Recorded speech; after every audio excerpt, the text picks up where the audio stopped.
Well, hello, guys. You're listening to Beauty Bites with Dr. K, Secrets of a Plastic Surgeon, and it's time for an amazing podcast. Today on our podcast, we're going to interview Sonia Ramos. She's a content creator. She is not here to play by the rules. She is over 40 and unapologetically bold, smashing beauty standards and flipping the script on ageism in the influencer world. And I love that. Influencer world is full of 20-year-olds, 30-year-olds, and we need to see some women of strength and power coming up there. She has sharp style, real talk, and zero filters. Sonia proves that confidence doesn't come with an expiration date. It only gets stronger. Welcome to the podcast, Sonia. Thank you so much for having me. Well, tell me a little bit about how you got into the world of being a content creator and influencer. What age I did you think, start that? I think, I started during COVID, like everybody else. We were in our houses and, we worked, and I just started sharing a lot of like my favorites because I didn't have nothing else to do.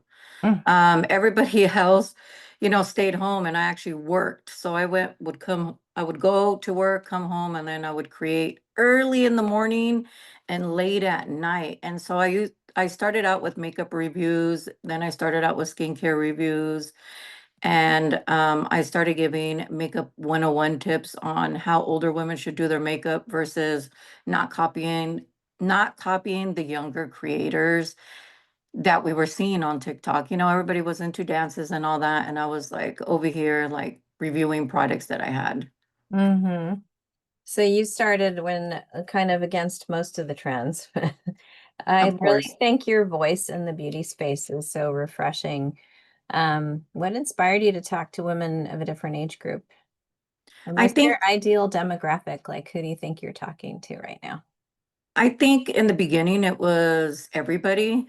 Now it's more like over 40, but when you look at my demographics, they're 25 and up. And I feel like all the younger people, or younger women, I should say, are looking at us like, oh, I want to look like that when I get their age. And I think age is just a beautiful thing. And I think aging gracefully is good too. But, everybody has their own beauty standards of what aging looks like.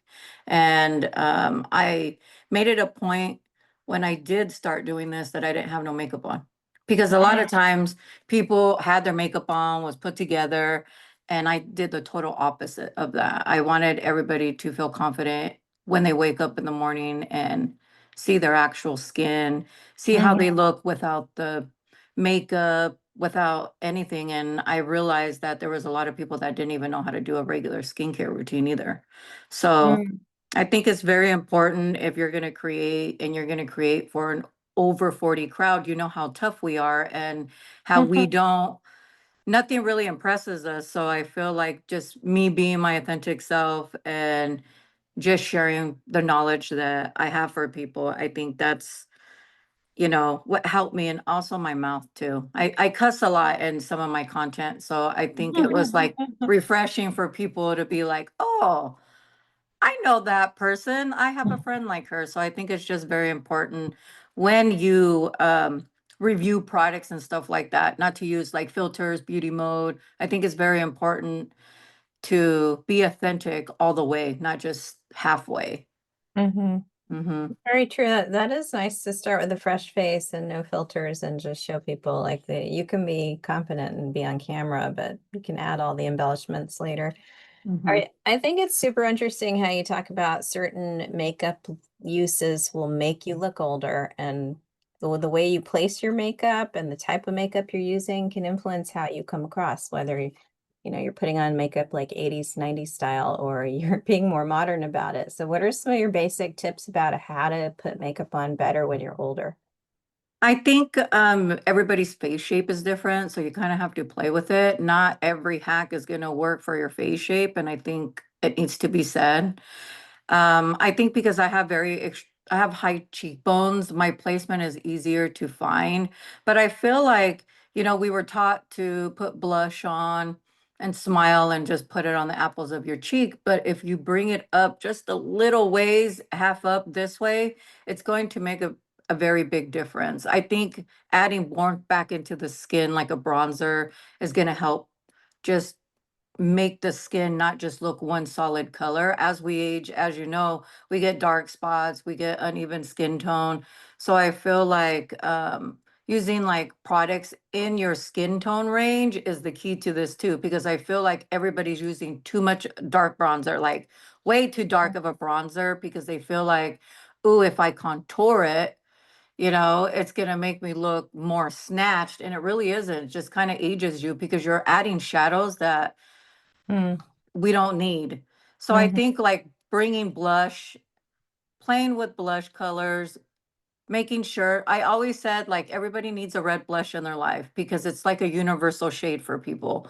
It brightens, it does what it needs to do, and people are afraid of a red blush. And so I feel like any skin tone can use that. And it's just going to brighten. And I think that when your skin is brighter, your skin looks more refreshed and it looks more healthy. But it all starts with skincare too, and being consistent with your skincare routine. Makeup can be fun and everything like that, but really the aging process is what you apply before all that makeup, because you can, you know, use a whole bit like really thick foundations. Like using mhm. very thick foundations too is Stunning. really going to show texture. Using very thick powders are it's really going to emphasize your texture, your pores, your wrinkles. So if you are okay with that, continue to use it. But if Mm, you're not, you kind of have to step back and kind of reevaluate your makeup bag and start buying stuff that you feel more confident in, because you can go and spend $100 on a foundation, but if it doesn't make you look beautiful and you're having to do extra stuff to make you feel beautiful, I feel like that's just a waste of product, time, and money. So mm, I think just applying what your skin needs. Concealers are best friend to people because you can just spot conceal your age spots, put a lip gloss on, and that's pretty much it. Currently, right now, I have a blush and a skin tint on. That's mhm, pretty, and I curled my eyelashes. Curling your eyelashes is a game changer. Even mhm, if you do not put mascara on, you just curl them, it opens up the eye because we tend to get a little hoodie hood. mhm. And when it comes to a hooded eye, I just feel like, people stop putting eyeliners, eyeshadows. You can still do all of that, rock that. Like you said, when we were in the 80s, everything was up and refreshed and bright. We need to go back to Mhm. that. Just not a lot, just in the Just a middle, just little. find a balance. Sometimes I think I should throw out all my old makeup and start fresh, because then you buy new stuff, but then you end up Mhm. using your old stuff and not incorporating your new stuff. You Well, just, you know why? Because we're very senile and we don't like change. That's the thing, is that you're like, I've been using that Maybelline kohl liner since I was young and it has never did me wrong. I'm going to continue to still use it, but there's way better eyeliners out on the market. we're very loyal. But it Mm-hmm. also Very takes low. so much research and investigating and time investment to go and try all these new products. So it's great to have someone that can give you like the bullet points of what's good. Mm-hmm. What do you think about the beauty space today in this age of filters and injectables? Like, is it too much? Are women just held to such high standards that it's just so, difficult? I think when it comes to LA, we live in LA and it's the mecca of everything beauty. I feel like here everybody has like Botox fillers, they have work done. I think when you're in a space, when you're in that, even like younger creators, like I walk into rooms, everybody is doing everything. All the new stuff is here. Hmm. Um, I just feel like if that's what you want, then do it. If you want tweaks here and there, go ahead and do it. But I feel like sometimes people go a little overboard, Hmm. and I feel like it doesn't make them look as natural as they think, or it doesn't make them look as youthful as they think too.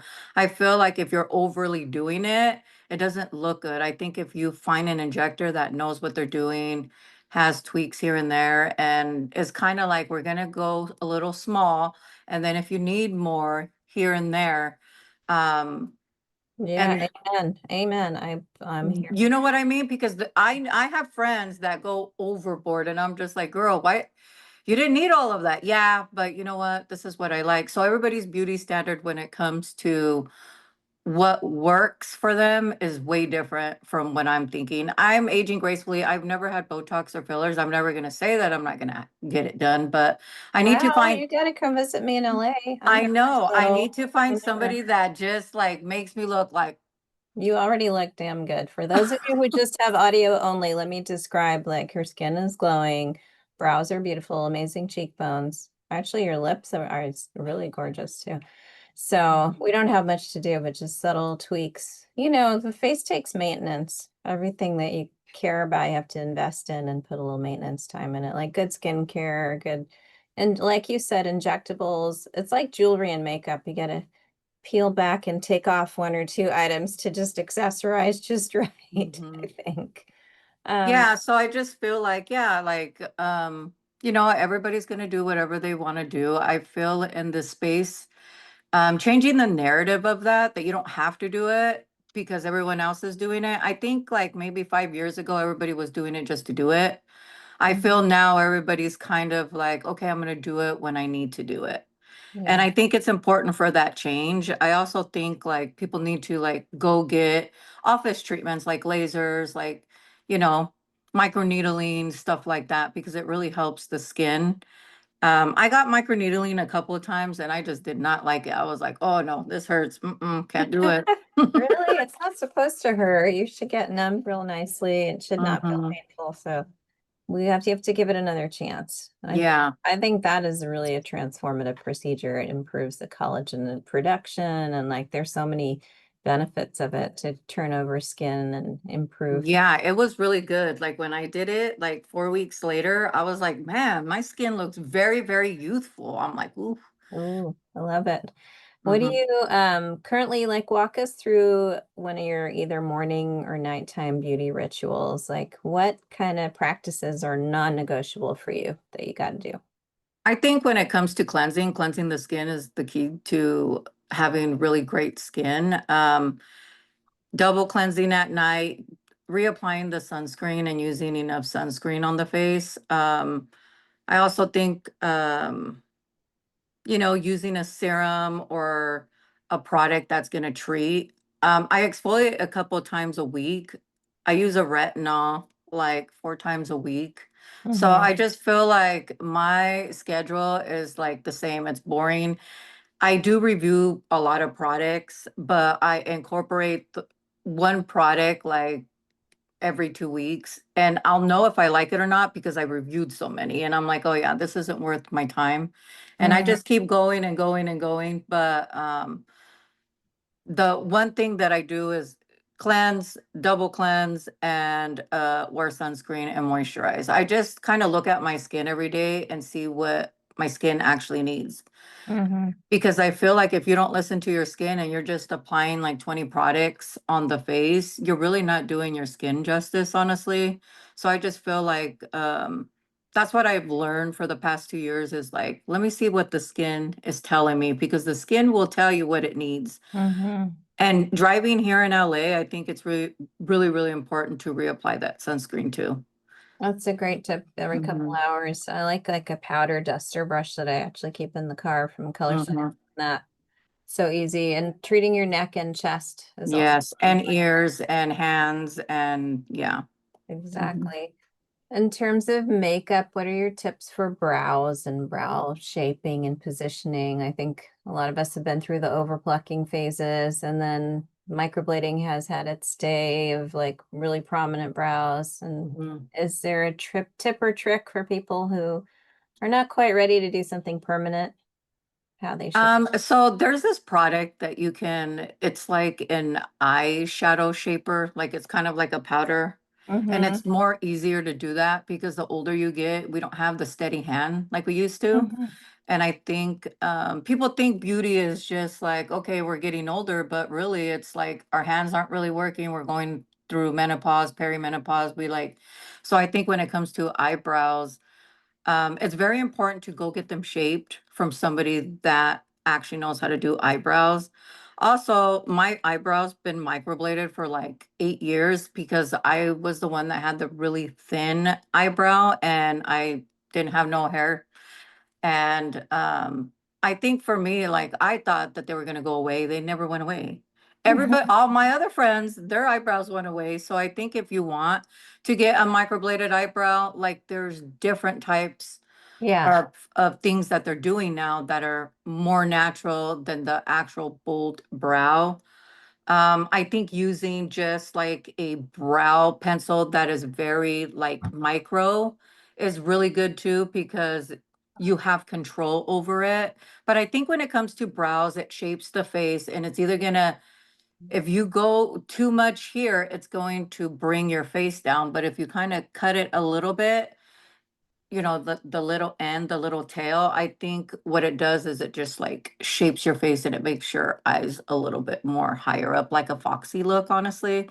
So I Mhm. think just going to a professional and having them do your brows and then you practicing, I think that's the key to this because they're really good at brow mapping. You know what I Mhm. mean? And we Gotcha. as women don't know any of that. We weren't taught, we didn't have YouTube, TikTok, IG to learn how to do brows, but you have so much Mhm. education out there now that you can do it. But I really recommend getting a brow specialist. That's a great idea. I think we had 17 magazine, like Mhm. the little bitty section in Glamour Little bitty sections here and there, how to in do a there. brow, and you're But just like, honestly, okay, like how? you never had pictures or step by step. That's kind of crazy how much information is available for young girls out there right now.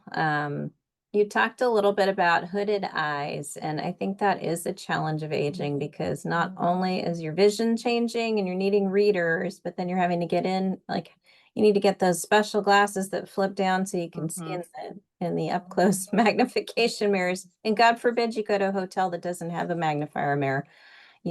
What are your trips for all the tips for hooded eyelids and how to apply makeup? I What? think when it comes to a hooded eye, we were taught to close our eyes, put eyeshadow, whatever. You really have to take a brush and really have that eye open. Because usually when we put eyeshadow here and then it disappears, just the higher up the eyeshadow goes, I would start with a matte. And then if you want more of a metallic or a shimmer, don't be afraid to do that either. We are not that old to be like, we need to cut ourselves off when it comes to eyeshadows. I think every woman needs a good eyeshadow palette and bring that back to your life. We're not boring. We're just older. We're aging. We're wiser and we're living our best life. So I feel like when it comes to an eyeshadow, use it. Just bring it up a little bit higher. I think when it comes to an eyeliner too, follow your lash line. That is the key to this. Like, don't be afraid of a winged eyeliner. You can have a lethal wing eyeliner at age 60, 70. It might not be that straight, but at least you can put it. But the key to this is having your eyes open and just watching where you're placing it at. That way, if your eye is open and you can see the eyeliner, then anybody else can see it.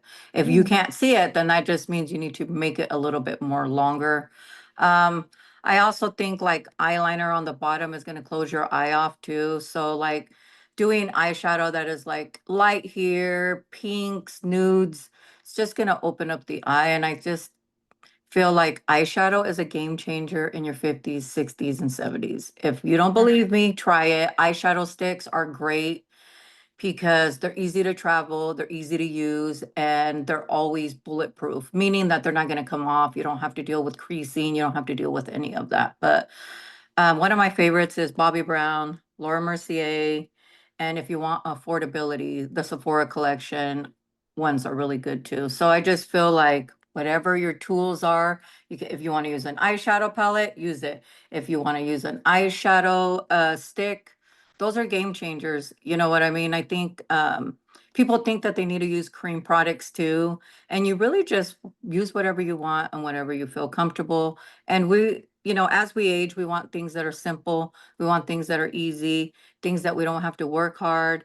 So Mhm. I notice a lot of older women love cream products, stick products that are just like on the go and as you should. But I really think that everybody should look at their makeup bag right now and see what you Mhm. have. And Mhm. if it's expired, get rid of it, throw it, and go buy yourself some new makeup. That's a good assignment for like doing at the end of summer, purge it all and start fresh. I love that. Are there some rules about glitter, glamour, shimmer, and illumination? Like, is that going to be too much for our faces sometimes? Think so. I think if you have confidence within yourself, you're just gonna do what makes you feel right. I feel like if I love a good highlighter, I highlight my face all the time. There's some people that don't, you know what I mean? They love a matte finish.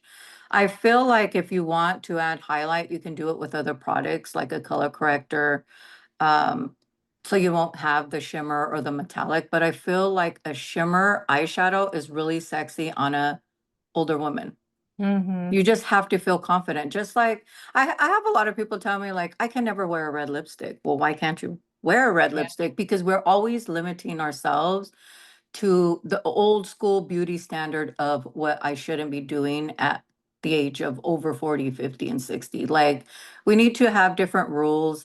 And that's why we're here, on social media trying to change the narrative of that, because I feel like if no one's going to do it, then we're always going to have the same mindset. So I think when it comes to shimmers, glitters, put it on.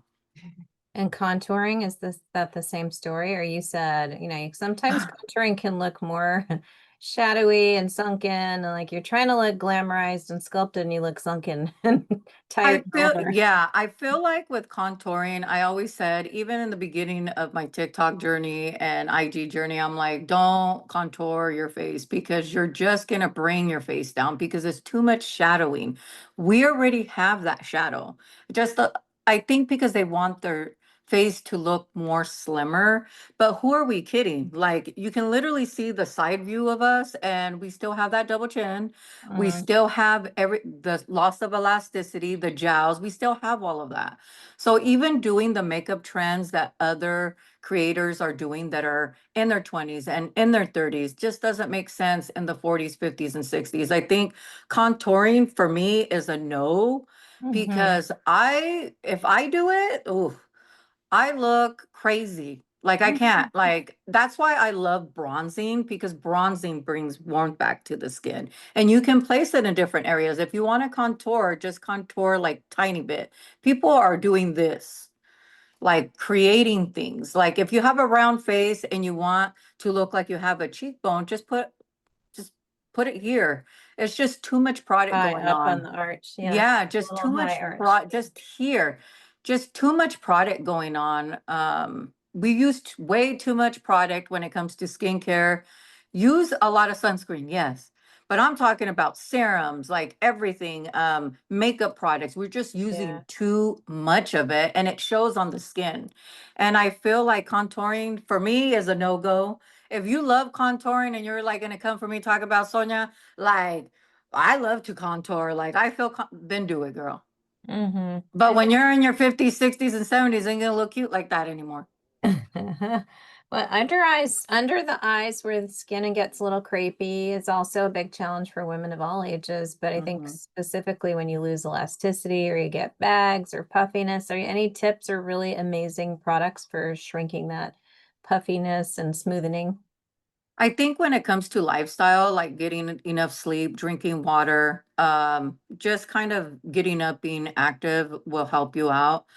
But sleep is probably the most important thing because we're going through like perimenopause, menopause, postmenopause, and a lot of people don't get sleep. And it really affects the under eye. That's what you notice when you talk to somebody. Besides the brows, the lips, you'll see the under eye.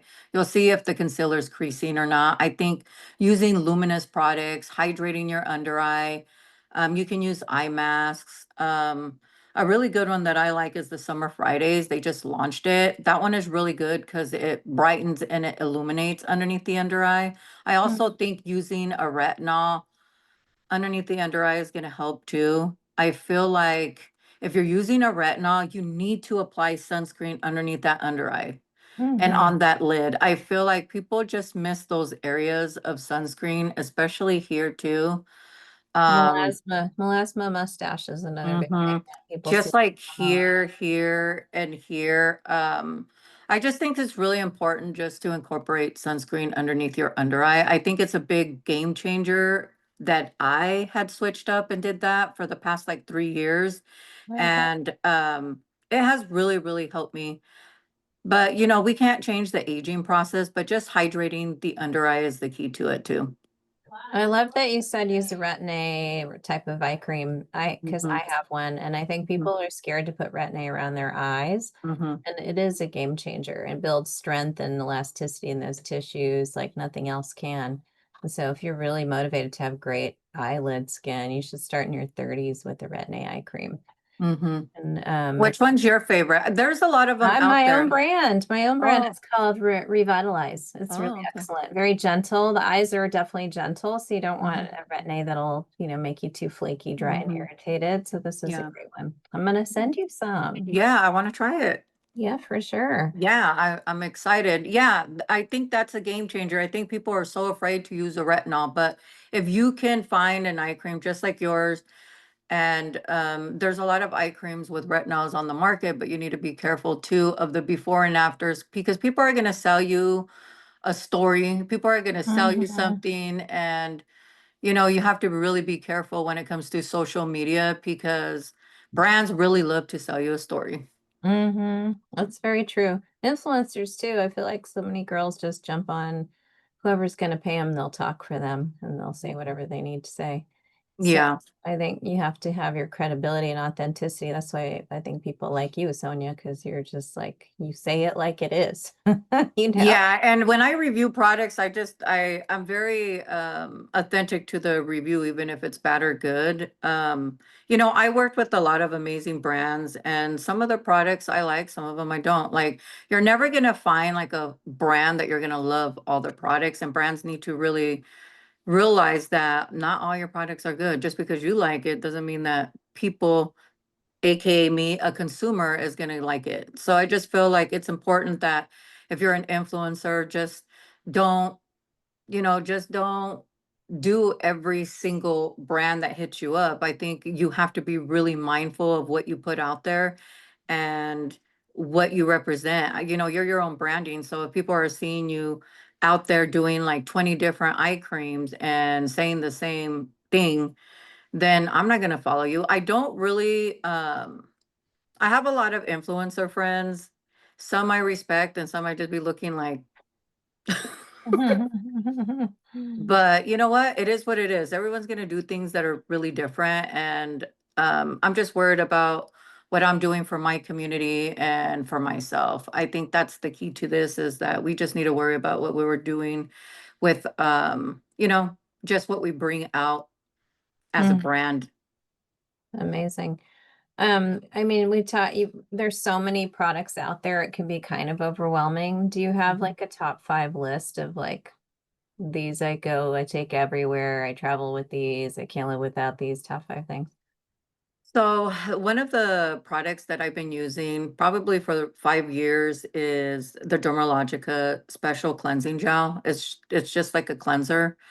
Um, and their pre-cleanse, which is an oil cleanser. Those are the ones that I've been using. The thermal spring water from La Roche-Posay, that's an affordable option, but I love that product because anytime like I test products out and they irritate my skin, I can spray that and it just relieves the skin. It like helps with redness. Um, I think when it comes to like a moisturizer, like I'm always changing my moisturizers. I'm always changing sunscreen to the T. I'm always using a sunscreen, but I review so many sunscreens that they change.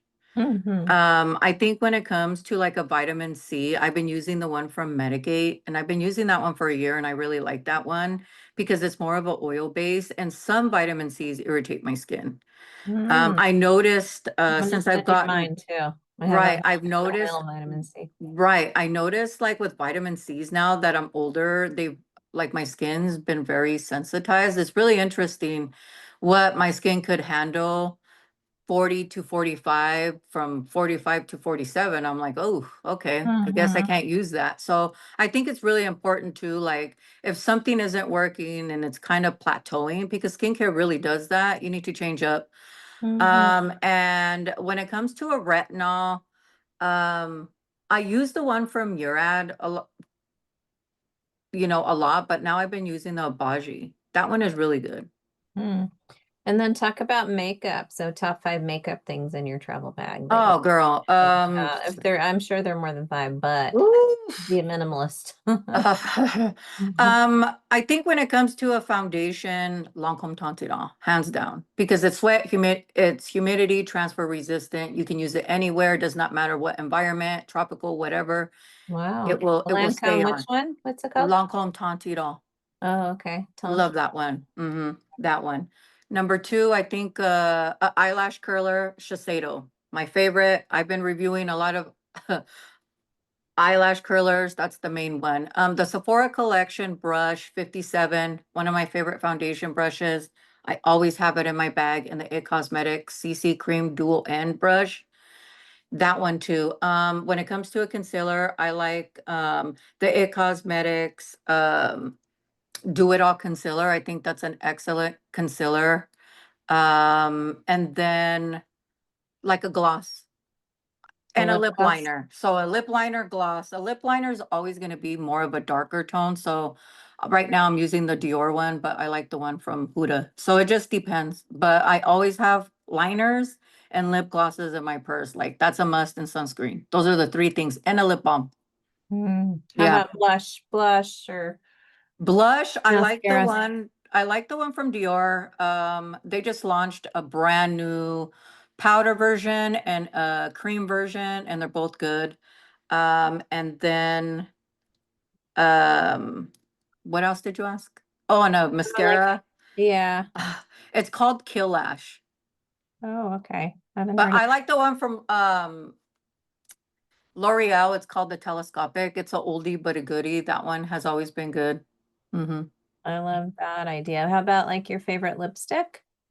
My favorite lipstick, I liked Give Beauty, but Give Beauty I don't think is available at Sephora anymore. But I like the Dior matte lipsticks. Okay. Hmm. Wonderful. And then I think a lot of people debate on that. Like as you age, do you want matte appearance to the lips or do you want more of a, glossy and wet appearance to the lips? Hmm. Any thoughts on that? I think when it comes to a matte lipstick, you have to really be confident if you have wrinkles on your lips. And then you need to have a lipstick that actually doesn't bleed. So a really good one is the one from Lancome, because it doesn't bleed, and they have lip liners that help with that too. I think having a matte lip, I think it's sexy, especially a red lip, orange lip, a pink lip. Hmm. It just brightens the face. It's just one of those things that's going to shift your confidence and shifts your energy of how you feel about yourself when you look at yourself in the mirror, or when people look at you, they're going to compliment you. And I feel like when you get compliments, receive them, because some of us don't like to receive compliments. When it comes to a gloss, I think a gloss is just going to be more shiny. But it all starts with like lip care, and you have to really, there's lip products that exfoliate, a lip balm. Make sure that you moisturize the lips, apply products that have sunscreen in them. Um, and I think the lips are good. It's just what your preference is. But I think both. I'm a girl that likes a gloss, and I'm also a girl that loves matte lipstick. So I love both. I'm not afraid of color. I will wear a black lip. I will wear a purple lip. I will wear any Mm. type of lip color. I think I've always been that way. I'm like a risk taker when it comes to color. I love a colored liner. I love a colored lip. So I'll look like I'm from the 80s one day, and I'll look like I'm from the 90s the other. So it just depends on my mood. But I feel like just stepping out of your box and just trying out something new is going to be refreshing in your makeup game.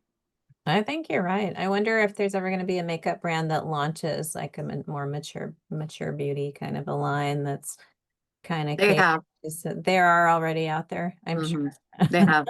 When it comes to concealers, like moisturizers, lipsticks that are shiny, um, concealers, like they haven't really launched a foundation. We're waiting for that, but concealers are one of those things that, like I said, is like a game changer, because you can use it all over the face. You can use it under your eye to refresh. You can cover your Mhm. dark spots. You can cover, your dark circles underneath your under eye, just apply a little bit. And I think that's what we're going to have to learn is apply less, ladies, apply less. If you could have a dream product that you could launch, do you have any thoughts on what that would be?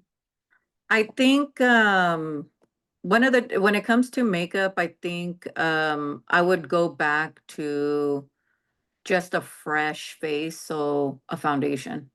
Yeah, that's Mm-hmm. kind of sad. Sounds like a core message that you're putting out there, like that Mm-hmm. the brightness level of the skin and reflects, your youthfulness. Well, what do you tell women who are intimidated by all this and don't know where to start? Like, as a surgeon, and I've grown up in a very masculine environment, and you can't really do your face that much. Like, you're in the OR, you got a mask, you got a big old hat. So maybe you get your eyes, that's about it. Mm-hmm. But what do you tell women who are intimidated by these 10-step Korean beauty routines, and also like, all these YouTube videos where there's so much makeup on the face, like it would take me 2 full hours to do all that.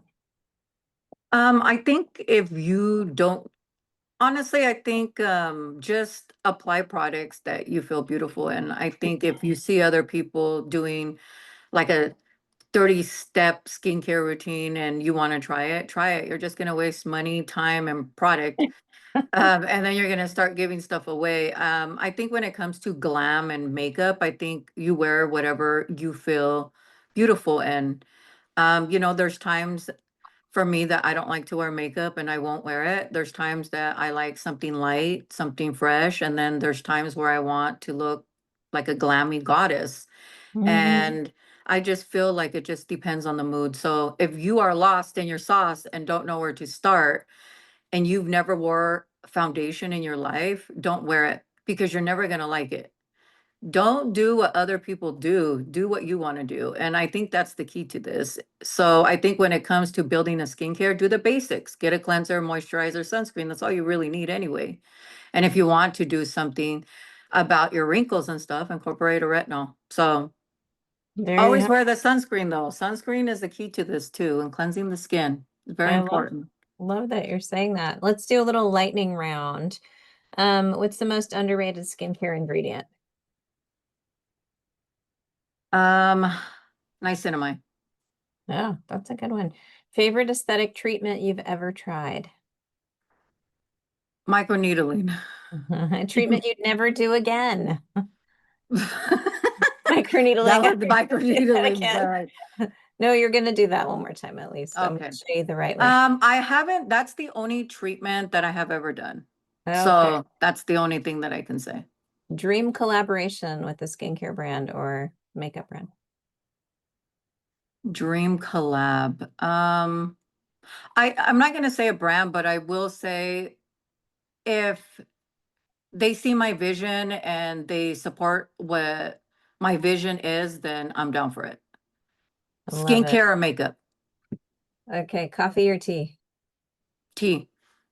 And favorite wellness ritual that you do for yourself? Um, I journal and I do puzzles. Oh, love it. The Senora living is real. Something on your bucket list that you're gonna do this year. Um, Go to Disney World in Florida. Oh, okay, that's a good one. What do you say to yourself before you walk into a big room or event? You got this, bitch. I love it. Who's your fashion style inspo?